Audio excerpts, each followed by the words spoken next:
তেতুল বিপুল আসনে সারা বাংলাদেশের সরকার গঠনের পথে এই প্রথম মুহূর্তে উপজেলা সভাপতি চাকলাহাট ইউনিয়নের সাবেক আপনারা চুপ থাকেন কি বলছি চেয়ারম্যান জননেতা জনাব আবু দাউদ প্রধান, তিনি প্রথমেই যে কাজটি করেছেন বাংলাদেশ আওয়ামী লীগের প্রতি তথা আওয়ামী লীগের তৃণমূল পর্যায়ের নেতা কর্মীদের প্রাণের যে সংগঠন আমাদের চাকলাহাট ইউনিয়ন আওয়ামী লীগকে তিনি আজকে তালামুক্ত অবমুক্ত করেছেন। সেই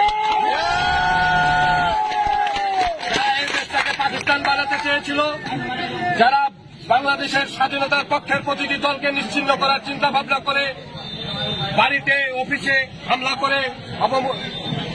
বন্ধ করে রেখেছিল, সেই অফিস